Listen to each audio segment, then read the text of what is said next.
I mean, I would be looking at Russell really heavily if I were in that position because I think he's the second best prospect. And, even though they're a little more set at that position with Jordan Clarkson, I don't think he's a good enough player that he should dissuade you from taking the guy that you think is best. But, it really all comes down to that. And their front office certainly may believe that Okafor is that guy, is the second best player in this draft. Do they need more guard help, or do they need a big? I know they took Randall last year. Obviously, that their name has been mentioned with Rondo a lot, too. So if they're drafting for a need, what is the Lakers' biggest need?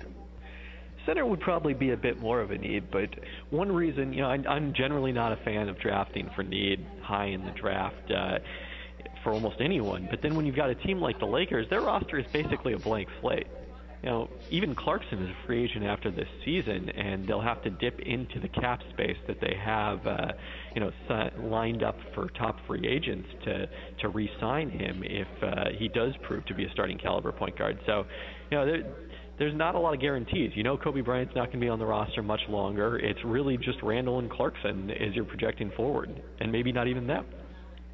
Kevin Pelton's with us, ESPN.com, NBA Insider of the Draft tonight right here on 97.3. Don't forget, check us out live in the War Room on our YouTube channel. Go to 97.3ESPN.com.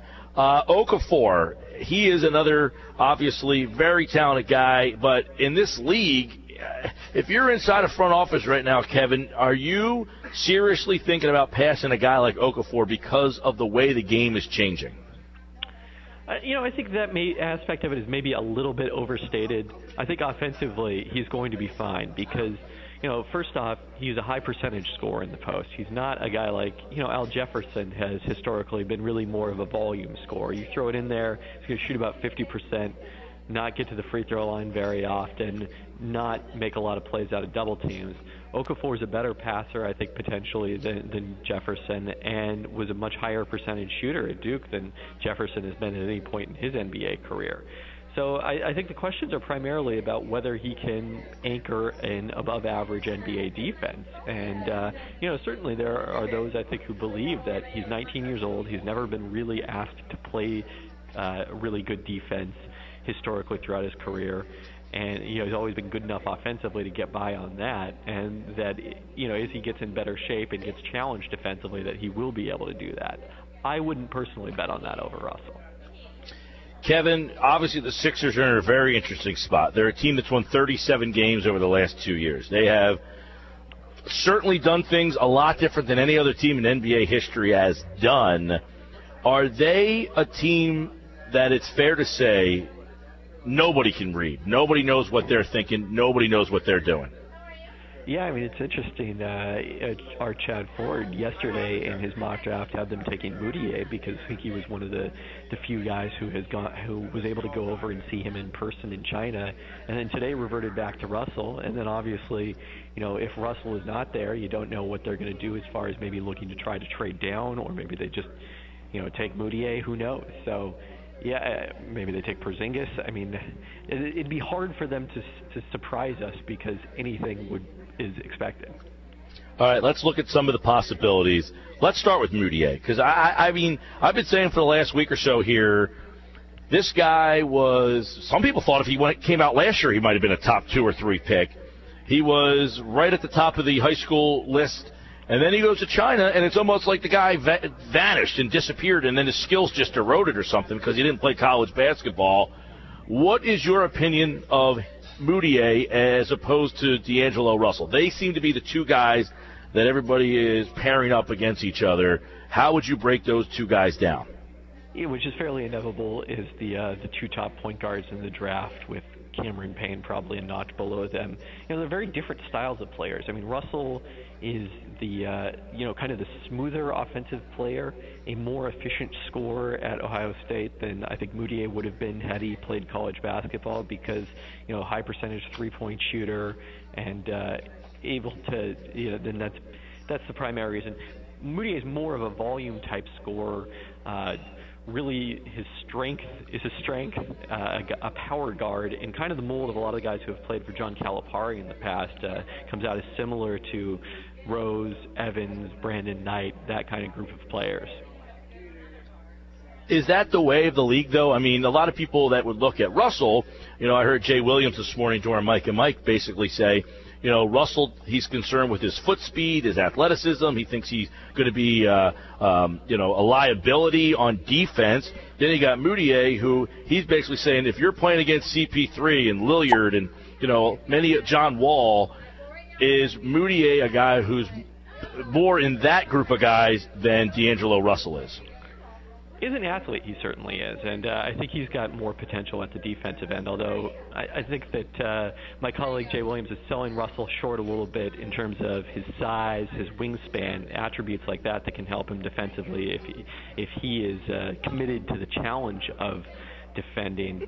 I don't think that he's hopeless at that end of the floor, but I would compare him more to, a lot of people are talking about Harden, Manu Ginobili because of the fact that he's a lefty with size, ability to shoot the ball, and a playmaker. But, the guy I kind of see him being more like in the NBA is Damian Lillard.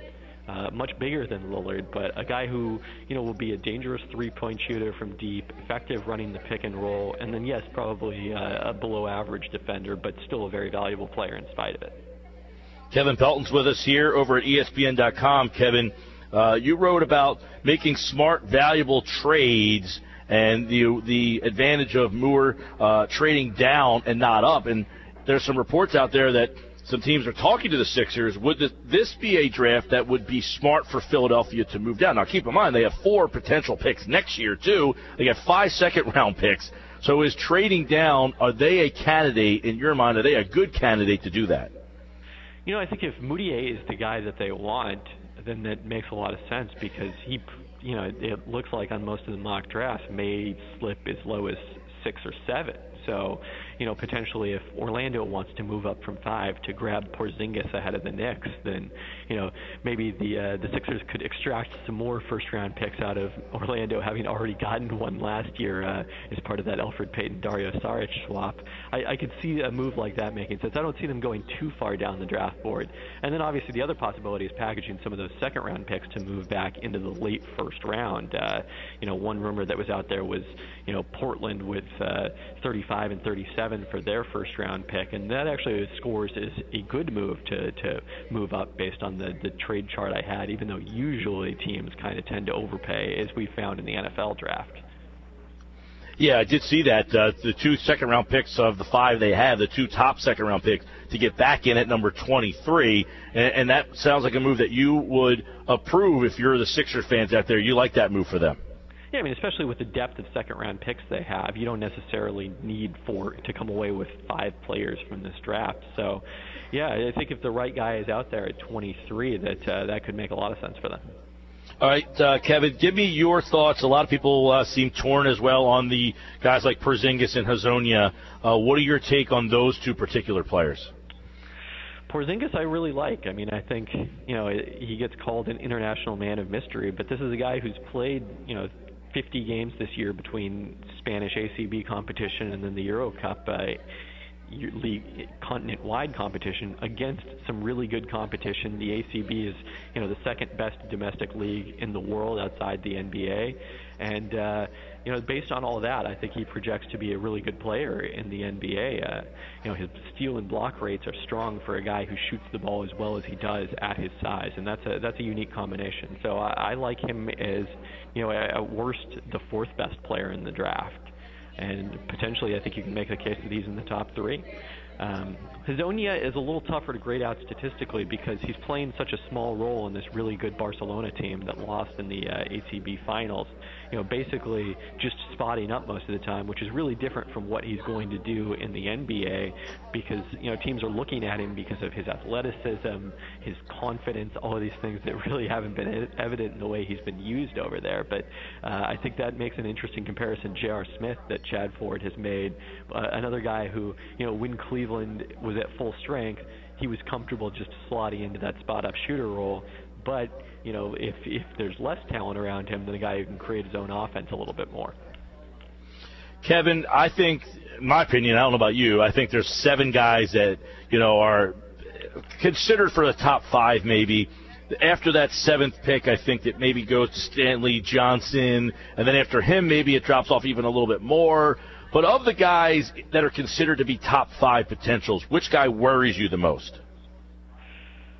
I would say Moutier out of that group. I feel it's a pretty strong top 5 because it's a case where, the stats and the scouting reports generally match up, and when that happens, those players tend to be pretty effective.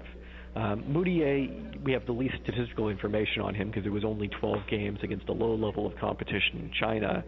So, if someone isn't going to hit out of this group, I think it's him. But I don't see any big red flags.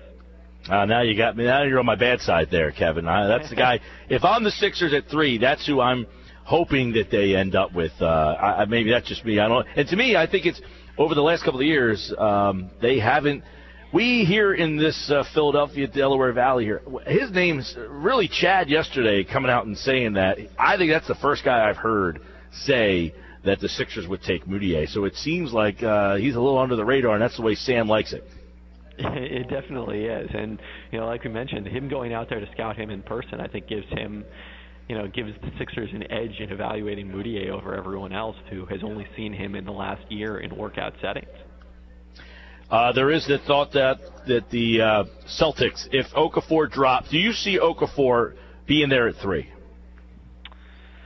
I mean, it really all comes down to the Lakers. If I had to bet on it, I would probably bet on them taking Okafor, but there has been some scuttle that they're really interested in Russell, that he's Byron Scott's guy at that spot. So there's a chance, certainly. Yeah, and you wonder if the Celtics, because there's a report out there that says they are willing to offer a monster package to the Sixers to get to that 3rd pick. If Okafor, in fact, slips, I'm wondering what kind of monster package that team could particularly put together that would be attractive to Philadelphia.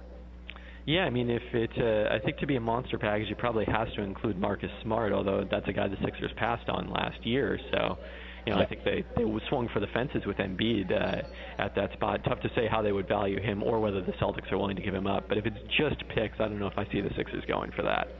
All right, Kevin Pelton, ESPN.com. Of course, K. Pelton on Twitter for more on the NBA draft. Of course, tonight you can hear it live on 97.3 ESPN. It should be a wild night for the Sixers yet again. Last year, Joel Embiid, Dario Saric, neither played. I guess we could safely say, maybe, Kevin, that their pick will play actually this year? I think if they stay at 3, that's a pretty safe conclusion. And also Noel the year before never got on the floor. So 3 of their 4 picks and in the Hanky era have not seen the floor in their first year. All right, Kevin, appreciate the time as always. Thanks so much. All right, look forward to seeing what happens tonight.